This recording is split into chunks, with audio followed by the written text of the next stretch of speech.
Can we record it too? Shalom and welcome to Practical Spirituality here at Asia Torah in the Old City of Jerusalem overlooking the Temple Mount. And please go online to yomtovmediaclub.com, yomtovmediaclub.com, and help us get the word out by joining the club.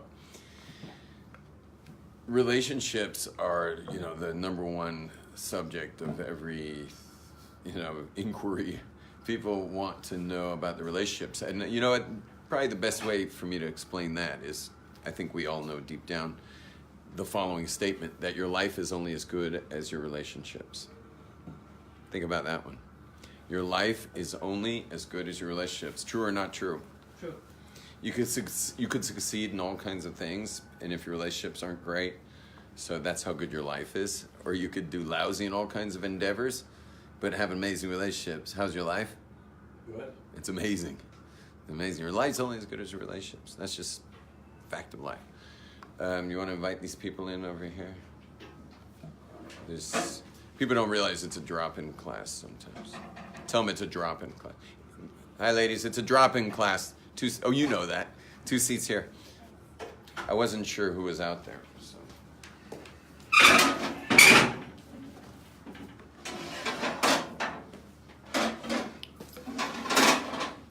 So what can you just flip over that sitter, please? Just keep it upside down. So the principle is your life is only as good as your relationships, right?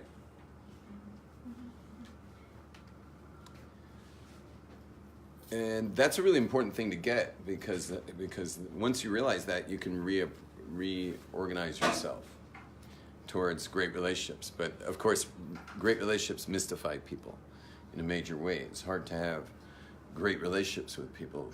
There's various reasons why. One of them I'm not going to go into right now, but we went into it a few months ago. It's called the misery comfort zone. And we all have this zone called the misery comfort zone. To define it, it's the amount of misery you're comfortable with, and anything that threatens to make you happier, you will sabotage. You got that? Should I say it again? Should I say it again for the rest of you? Misery comfort zone is the amount of misery that you're comfortable with. And anything that threatens to make you happier, you will sabotage. So we all have a misery comfort zone, and since great relationships are what make our lives great, so we'll sabotage those relationships. And then people get mystified by relationships. Now, you don't have to look any further than the Kabbalah to teach you the secret to make sure your relationships are working properly. And the way we do that is just simply focusing on this attribute, which is the theme of this week. Right now we're in a 7-week count called Sfiras HaOmer, the counting of the Omer. And each week has a theme to it. And this week is the theme called Tiferes, or Tiferet, if you pronounce your Tavs. So it's called Tiferes. And Tiferes doesn't have a definition in English. There's no term for it in English, but it's so just let it be what it is. Everyone say the word Tiferes. Tiferes. Together. 1, 2, 3. Tiferes. Tiferes. Okay. And it's really one of the reasons why it doesn't really have a meaning is it's something you get. It's more of a functional term. Hi, table for 2? I think. Yeah, maybe you'd consolidate and give this couple a table. Okay, yeah, that's. Are you videoing? Yeah, I asked you. It's okay. Yeah, except you never video because then you can't post it. Okay. It'll only look good on people's cell phones. Should I And if turn something this really crazy happens, we have to start again if you do that. You have to start again if you switch the angle. Yeah.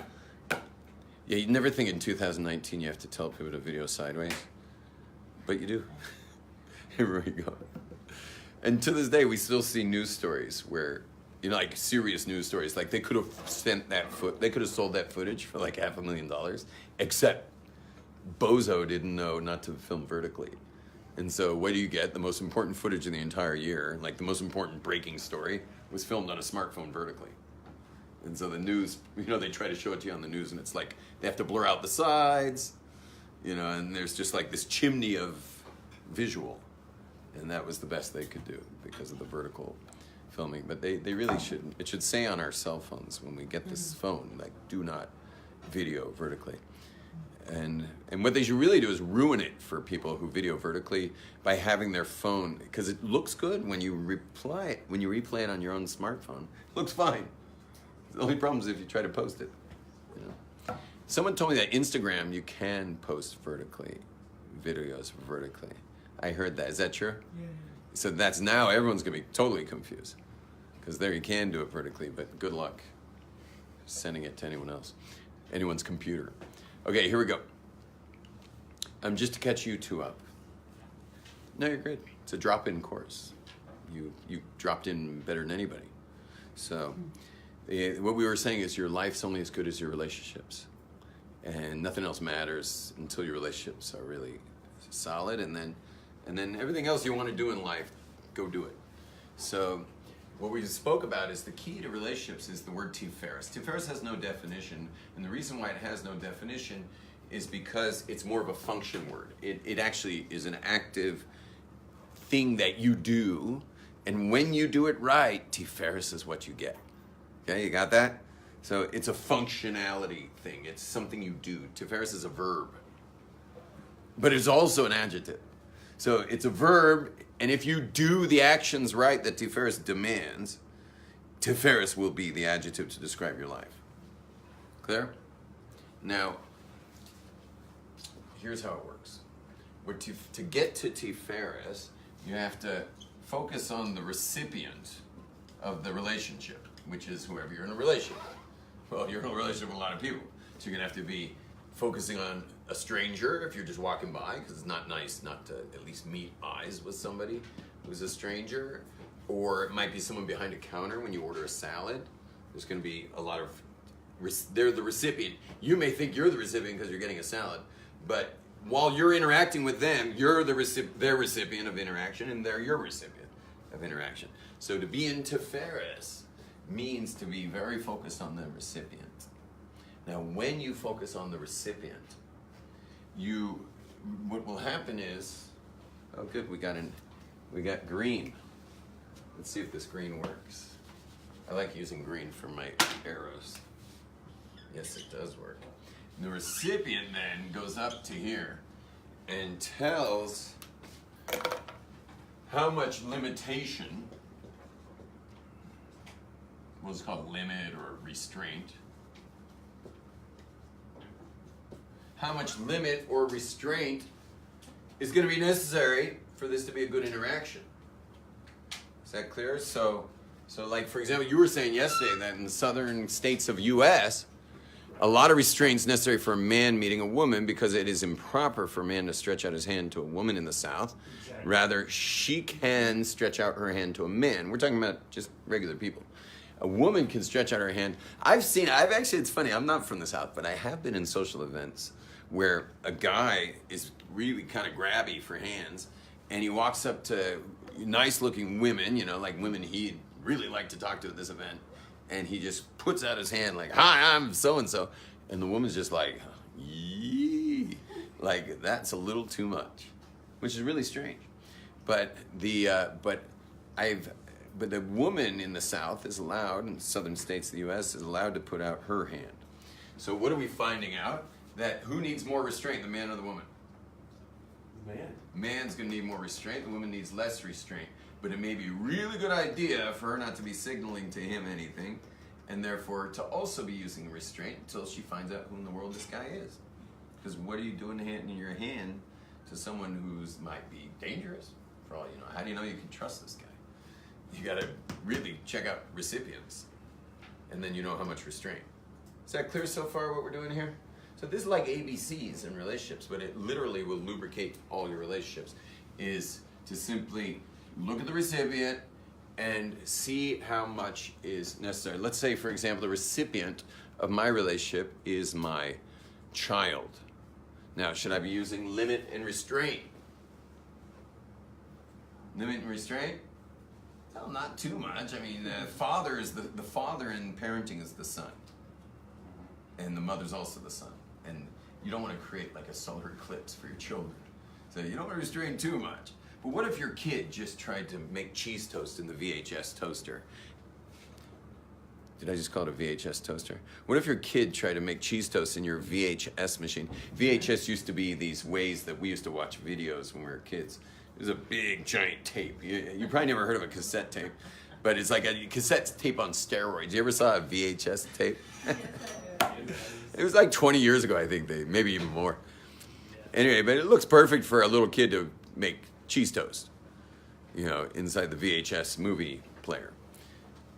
But if he does it day after day, do you want to be having a relationship? When I say having a relationship with the recipient, what I'm really saying here is how much love do you want to be showing right now? How much active love do you want to be showing right now? Or how much you want to restrain that? Well, when the kids are behaving, you don't want to restrain it much at all. How about a spouse? Should a husband should he limit his expression of love to his wife? Yes or no? What do you think, ladies? Nope. No. Should a woman ever restrain her love towards her husband? And then you see the double standard is every woman has her love on a volume knob with her husband. Not her real love, not the eternal love of like soulmates forever stuff. Not that stuff. I'm talking about how she's interacting with the recipient. Meaning how that love is coming to the recipient.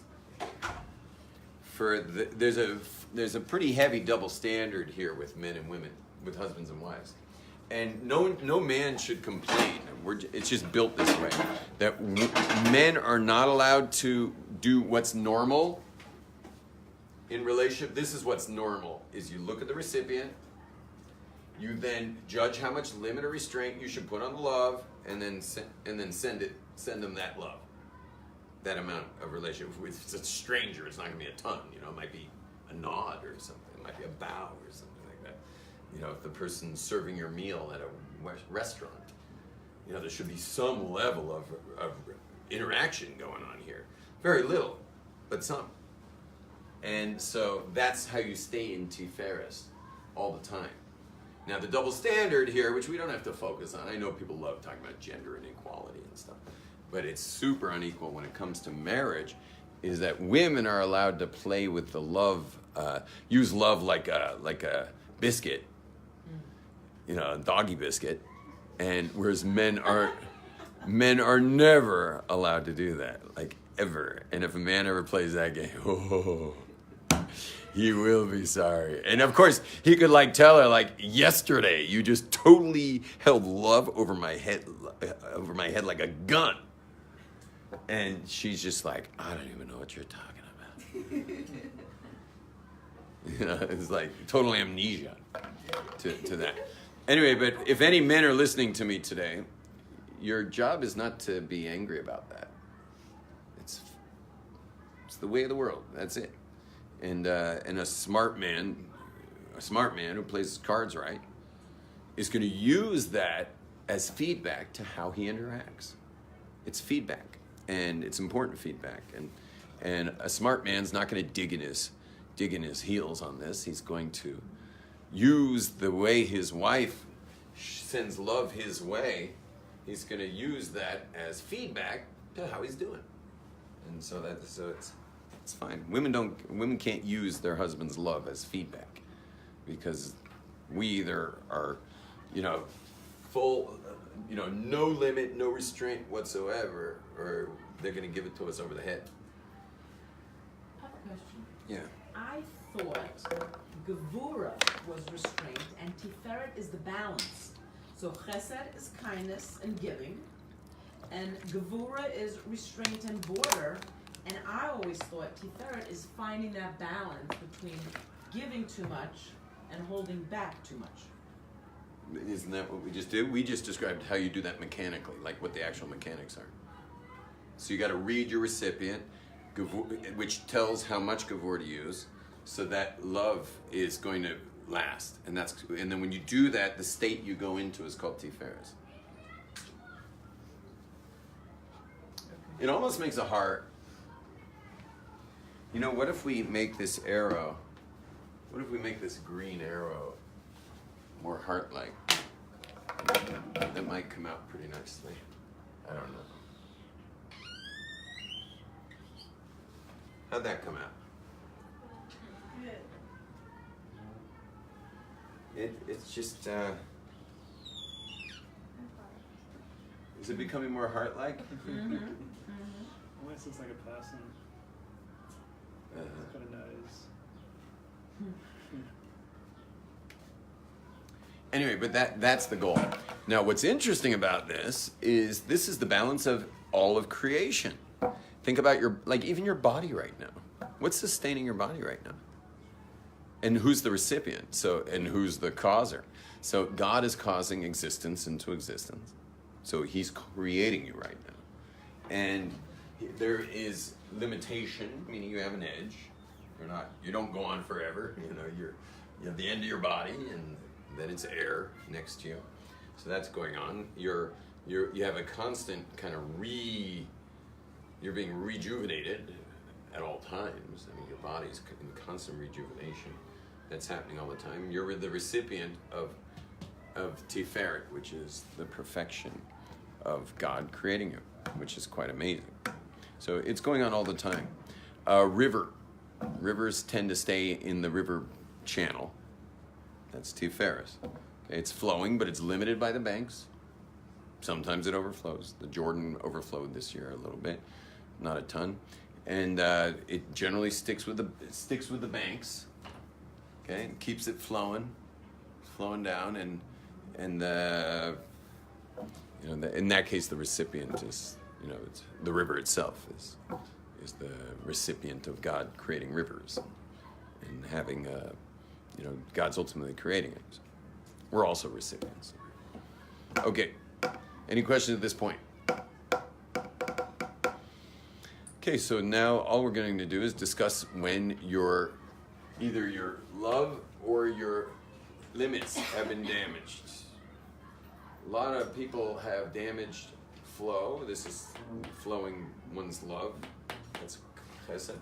And then there's limitation that can also get damaged. So when people, for example, when people aren't given proper borders as kids, they grew up in a situation where the borders were not maintained, which can include a lot of different things. It could be emotional, it could be physical, it could be sexual, it could be any types of things. But anytime that borders were not properly honored for that person, so there can be different manifestations that will take someone very far out of Tiferet. One of those manifestations would be someone who their misery comfort zone, which we brought up earlier, their misery comfort zone would be to never. They don't deserve to limit things. They are what would you call in Hebrew be called hefker. They're I don't know how to say that in English.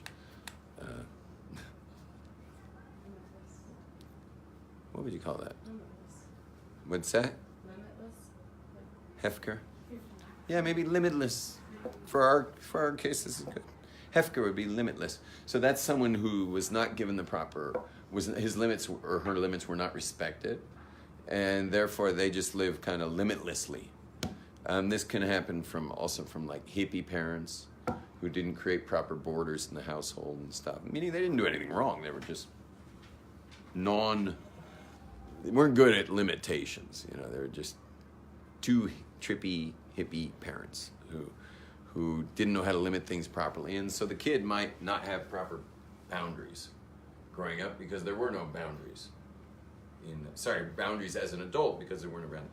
But also the opposite can happen, is that someone's boundaries were not given to them properly, and and what happened was they put up strong boundaries that are no longer appropriate for whom?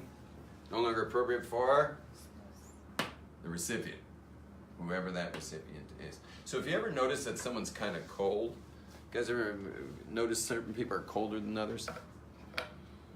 So those cold people, and you probably don't like them very much, and you might even have a whole narrative you've created that, why don't they like me? But it could be they don't even know who you are really, and they never even notice you, because their boundaries are so high that they never saw you, even though they should have, and they might live in your building, or they might be someone you've bought a product from, day after day. But there's certain people who are a little cold, and those cold people have left the world of Tiferet. They have big limits, and they're just never going to get hurt by anybody. Is that clear? So we, when it comes to our own healing, when we're not healed, meaning when the limits get mixed up, so then we wind up not flowing properly towards recipients, and we can also we lose our intuition for the recipient, like where the recipient's really at. We don't know how to act. There's actually a disease called it's a mental illness on the autism spectrum, Asperger's. Asperger's are good examples of people who don't, their Tiferes is just like they can't get into Tiferes because they don't know how to deal with the recipient properly. They don't recognize body language very well, even verbal language they don't really get. They, meaning even when you're straight out with them, they can miss it. So that can be an issue with, and that's why it's one of the number one. That and like what was the other one? BPD. BPD is borderline personality disorder. Those two are like the hardest in marriage. People can succeed in marriage with Asperger's, or if one of them has Asperger's or one of them has borderline personality. But those are the biggest challenging ones, and so people have to speak, to rabbinic authorities and find out if that's something they're gonna pursue or not, if they're in that situation. Anyway, but that's the Asperger's is someone who they just don't have intuition at all about the recipient when it comes. Okay, very good. Any questions at this point? Okay. Yes. Yeah. So the person who wasn't given boundaries, Yeah. so they're limitless. They give and they give and they give. Yeah. How do they correct that? How do they correct it? By not giving and giving and giving. Yeah. But They have to mellow out and do it right. They have to be really conscious of themselves and catch themselves. Yeah.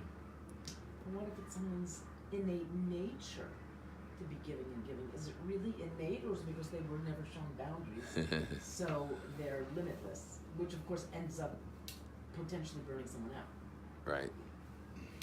I don't know. They have to introspect and see where it's all coming from. Yeah. Questions? Any other questions on this subject? Okay, great. So the only other thing we're going to do is, because this is the week, our entire week is to be spent figuring this out, ladies and gentlemen. Meaning, this is the week that you get this week. So, for example, yesterday was Chesed should be Tiferes. So what you should have been doing yesterday, and me too, is we should have been figuring out who we've been holding out on. Meaning we've been holding back too much. And we were supposed to make phone calls and emails, and I was a good boy. I was in touch with people that I've been out of Tiferes with, and so I sent a few WhatsApps here and there, just hello, nothing big, because I'm not asking to be best friends, but I've been inappropriately out of touch with certain people, and so I did shoot a few messages towards various people. Yes, that was yesterday. Today is, who have you been overly restraining with or underly restraining with? Because today is the second day of the 7 days of Tiferes. And so the second day, this is 1, this is 2, and this is week 3. So we did a whole week on this, and now we're on a whole week of Tiferes. And so our job today is to figure out, where have we been overly limited or underly limited in our interactions with the recipients of our lives. So you just want to look at that, where you've been out of Tiferes with certain people. Clear? Good? Okay, yeah. Well, every relationship is two people, so if the other person is like too many limits or too little, they don't have their limits up, right? Like, how does someone deal with that? Because the other person has their issues. Yeah. So I need more specific. So, like, I can make something up that they don't have limits, like, at all. Like, they do whatever they want, say whatever they want. So today would be a good day to talk to them about rules of interaction, standards, compliance. Even parents need rules sometimes. You know, like certain parents, even parents. I mean, you have to set up compliance rules sometimes for parents. It's sad if it gets to that, but there's many cases that's what has to happen, and it has to come with consequence. You know, so like I've had people say like these are the rules. You break the rules, we're not in touch for a week. And then of course they inevitably break the rules because they can't help themselves because they're not really working on themselves. And then you don't answer your phone call for a week. And maybe next week they'll do better. And eventually you got someone who behaves themselves. So, and I mean, people have to do this with their parents, and that's like, you can't ask for a worse example of, or there's many words, but it's a pretty bad example of honoring your parents. But if, you know, you got to speak to a local rabbi, but it could be parents, you know, need this kind of treatment to get them balanced, and especially to do it while you're young. Because once you get married, parents can way overstep themselves in their relationship with you. And when you're single, you think, oh, what's a big deal? I'm single. Like, let it go, you know. I'll deal with it when I'm married. No, your spouse will be dealing with it when you're married. You nip it in the bud now, so that hopefully when you get married, you don't have to hide your parents from this person. If you have a parent who's dysfunctional in this kind of stuff, yeah. But do you think that's a practical situation, like a response to that? Because when we were young, There were a lot of there was that you said that twice. Oh yeah. Okay. And both were different pronouns for different things, so I lost you. So like, what's it called? Not keeping in touch with our parents for a week.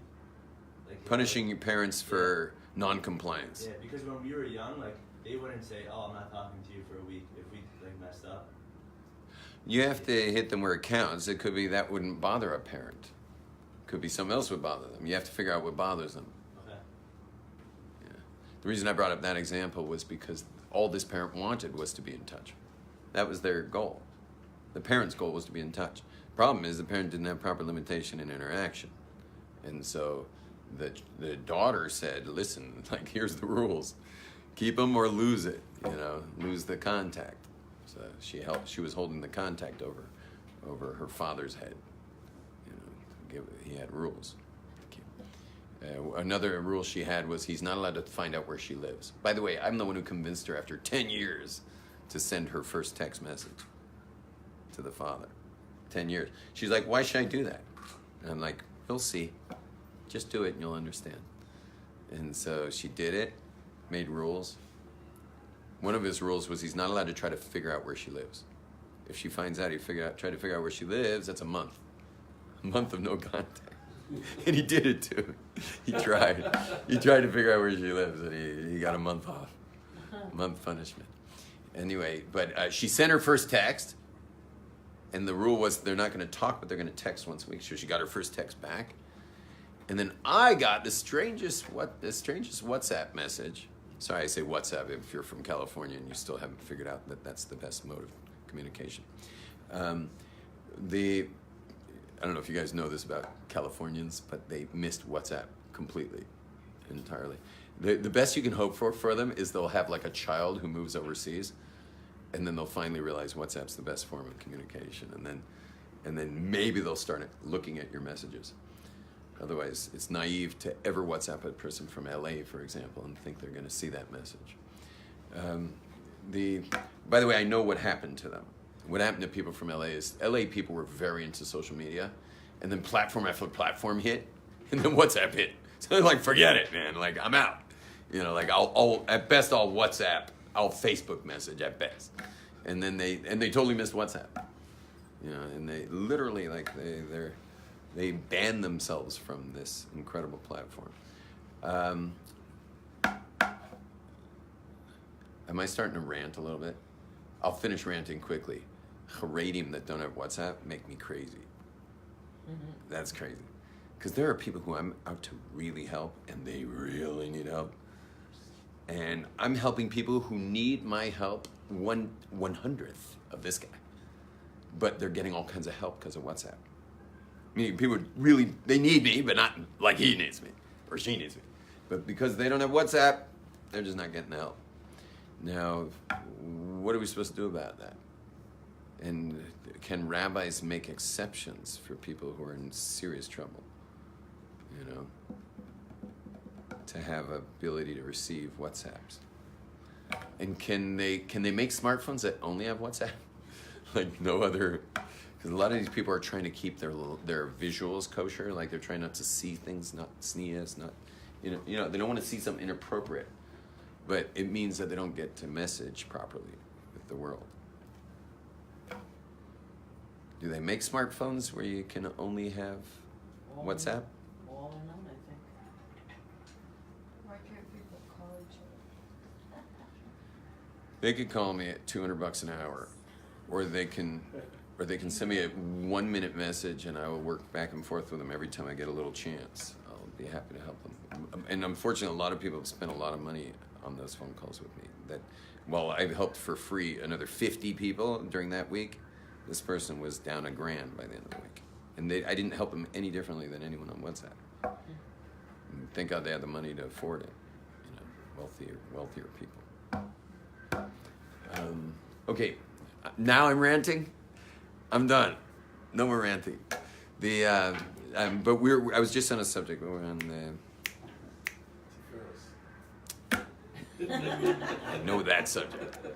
What was I just You answering? were talking about what yesterday was and how you reached out to the people Yeah, that that you had was- to reach out to. How you And reach now out to today, we have to, we Today, list. today we have to really look at how we're restraining or either under or over restraining ourselves in relation. Okay, so let's work on that together. Everyone grab a partner. If you're watching this live, your job's just to do a little personal work. And I'd like everyone to take a moment and think about one person in their life where they're either under or over limiting how they're interacting with that person.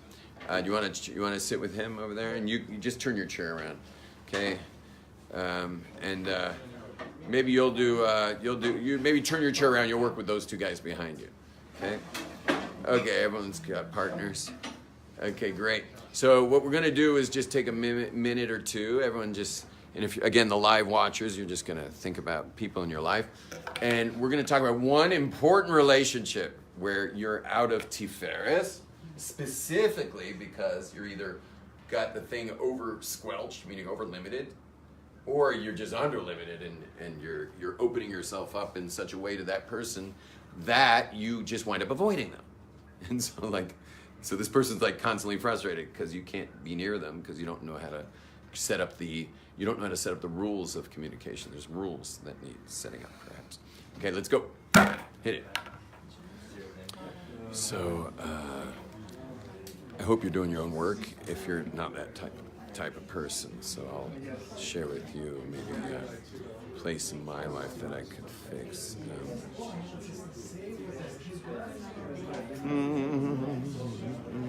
Trying to think of something not too personal, considering this live feed here.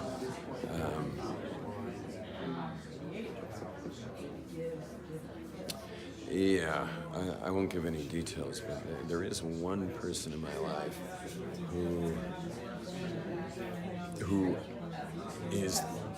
he's going very strong on limit, and I'm letting that hurt me or bother me in such a way that I'm limiting back. I'm like fighting back with limit back. And now if I weren't to be limiting back, if I weren't to limit back, then I would be opening myself to a sense of rejection, because this person for sure would not be forthcoming if I were, meaning this person's on a campaign to not connect to me. So, but I'm kind of doing it back. So what if I just stopped doing it back and just treated him as if he was being normal, and I will interact with him as if he's normal, and one day he'll come around. That's what I'm doing. I'm putting you all on hold for a minute while I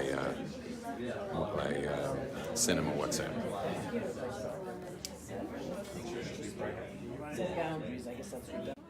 Okay, I just WhatsApped him. How are you? You should know that's big. I'll probably get back. What do you care or something? We'll see. All right, another 30 seconds. Another 30 seconds.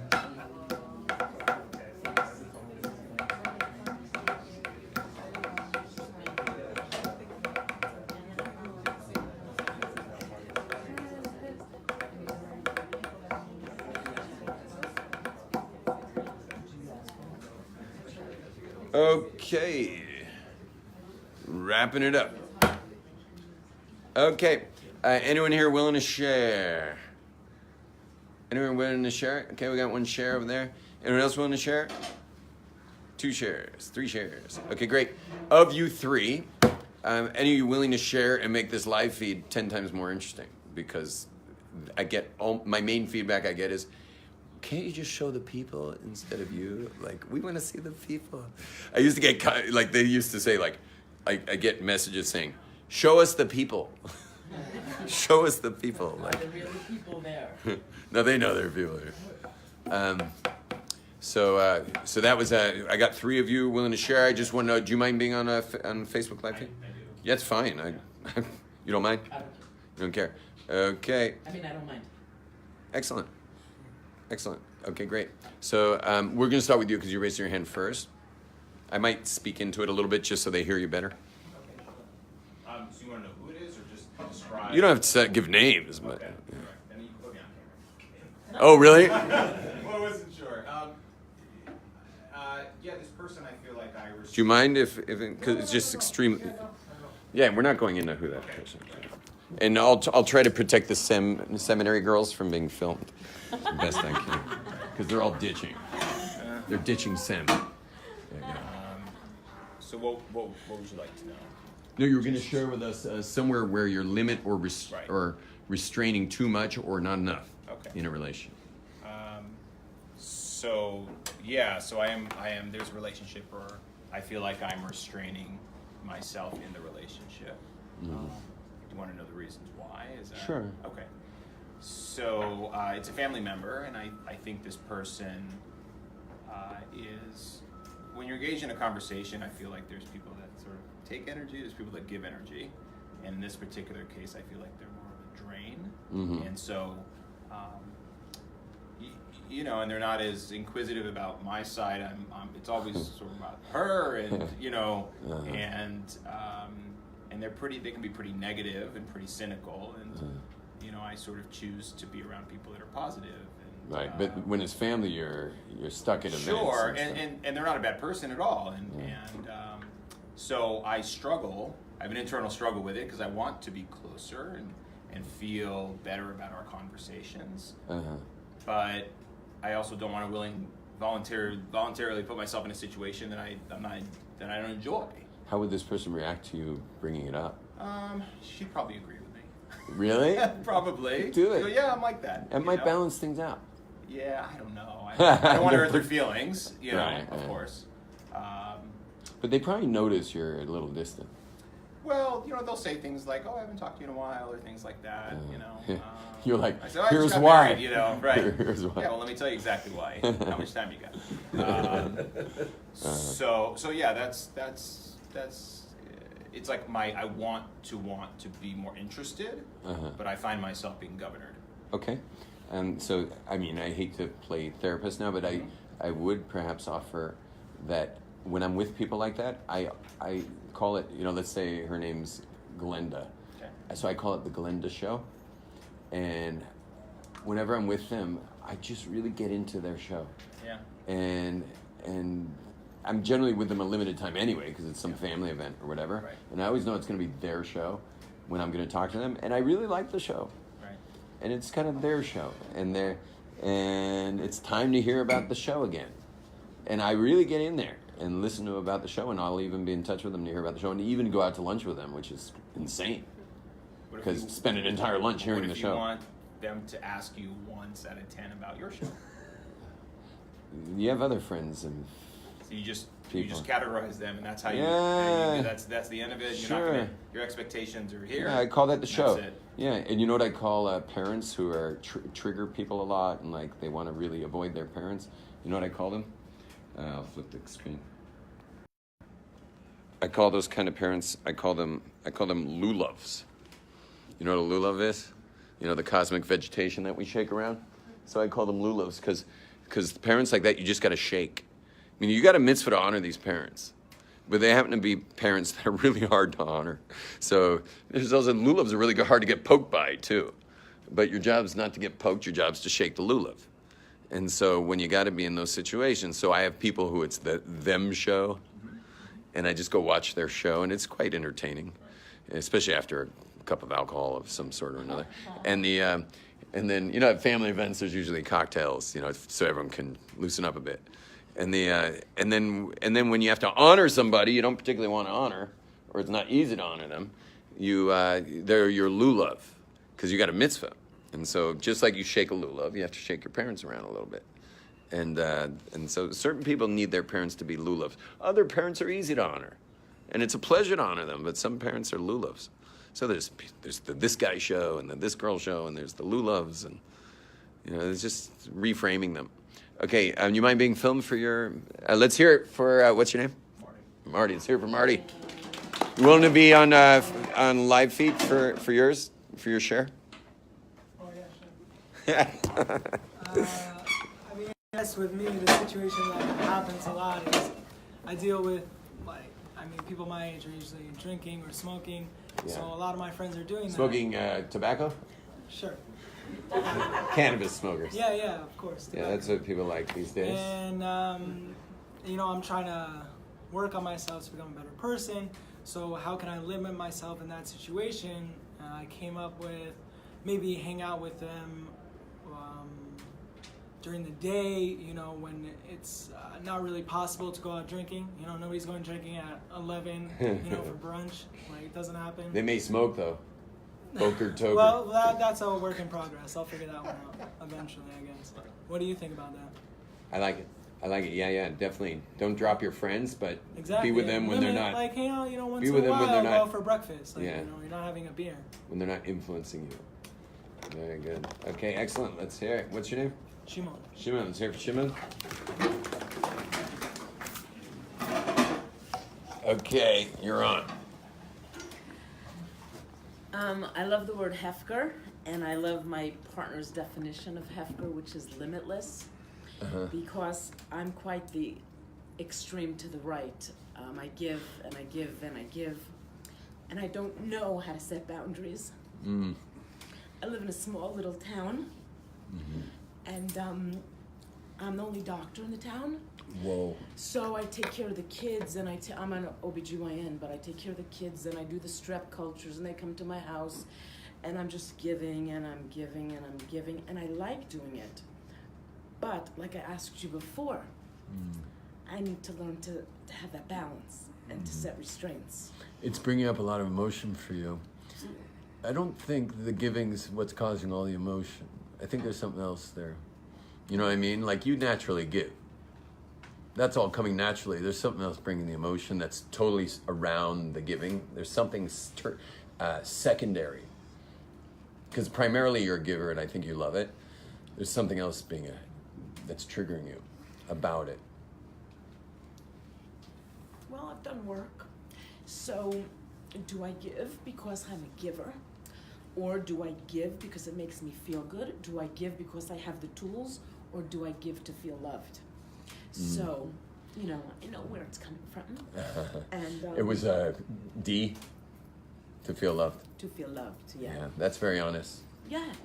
So, I'm working on myself to know that I'm really perfect in my imperfection. And at the end of the day, I don't want to be spent, so I have to limit my giving.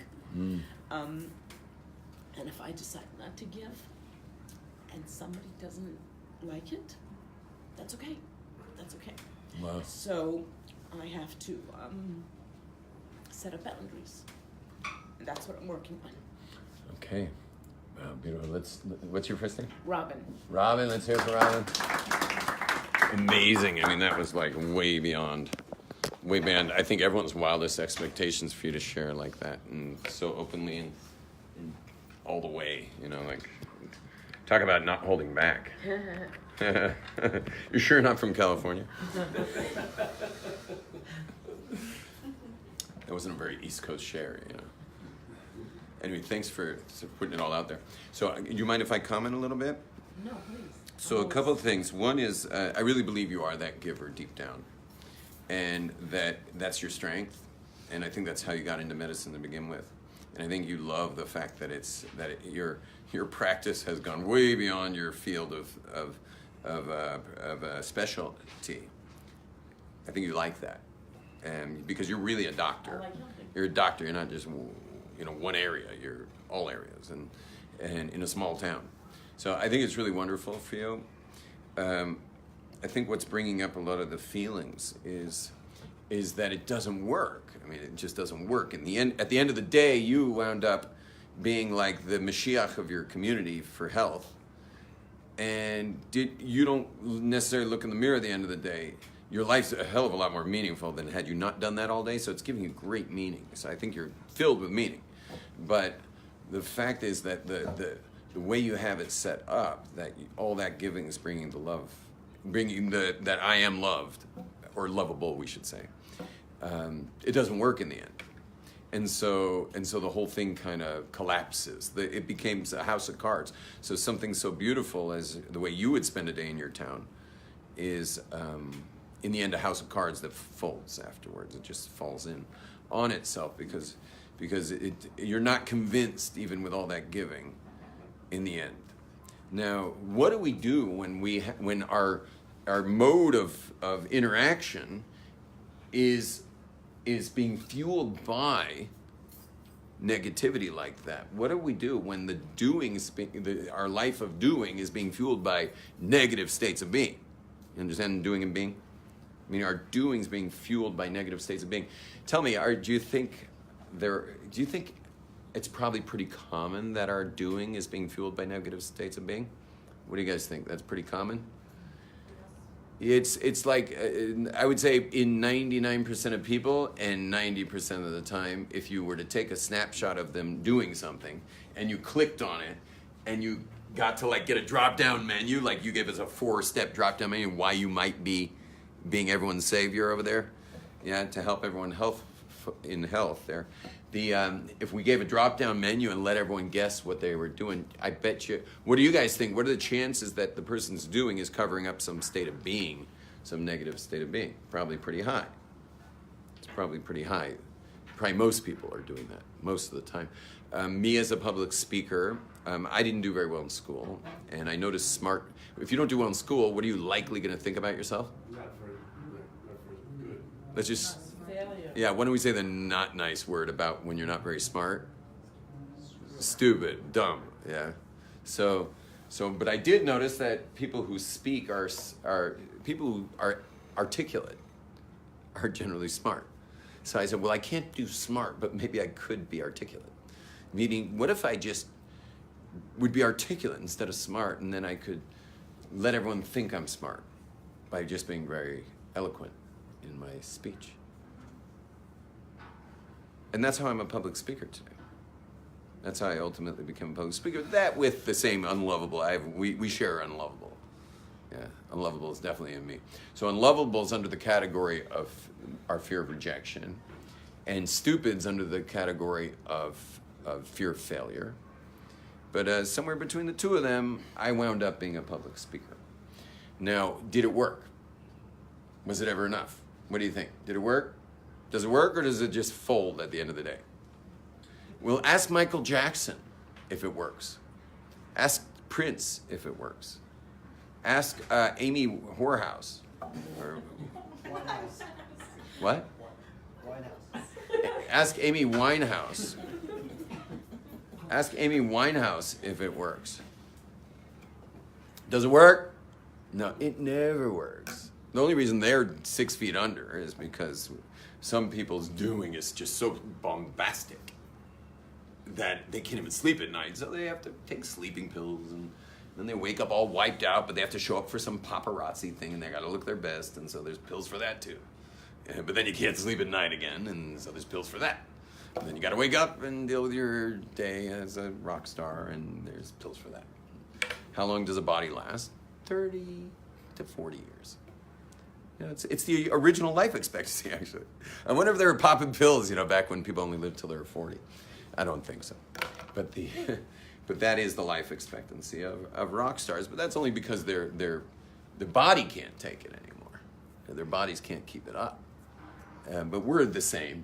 We're the same. It's just that we don't have those levels of expectations upon us where we can lose our entire reputation in a minute by just having a bad interview, you know, or a bad concert, or a bad photo shoot, or a bad speech in a political rally or something. You know, your whole career, your whole candidacy could go away literally blowing one speech in some one-horse town, but it got filmed, you know. So that's why these people can't live very, you know, they don't live very long.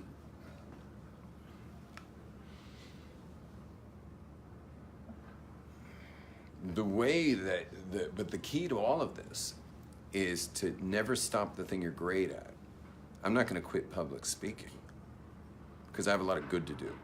And you're not going to quit healing the community because you have a lot of good to do. And we do it quite naturally. And it's a real outgrowth of our, it's a real integrated experience of, like, you know, it's just a natural progression of our essence outward. So that's something we're never going to let go of. What we can do, though, is we can get in touch with ourselves deep down and get truthful about who we are deep down, meaning who we really are.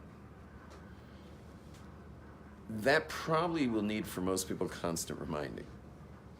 Meaning, if deep down, because you think I got to where I got to by being stupid? No, I'm definitely not stupid. That's the truth. But I'm going to need reminding. I have to remind myself. Am I lovable? And the truth is, who cares? Who cares? You know, like, you got a wife, you got kids, you know, like, just, that's enough. You know, you got this incredible nuclear people that are in your life that you love and love you. Like, what more do you need, you know, if you need reminding? But do I need reminding? Yeah, I need reminding.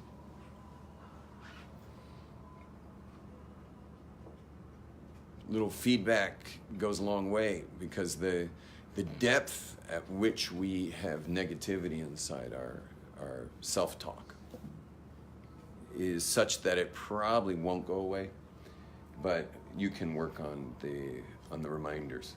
Lots of Post-its around the house about how awesome you are. You know, you got to remind yourself that, and also be close with people who are more or less effusive about the truth about you.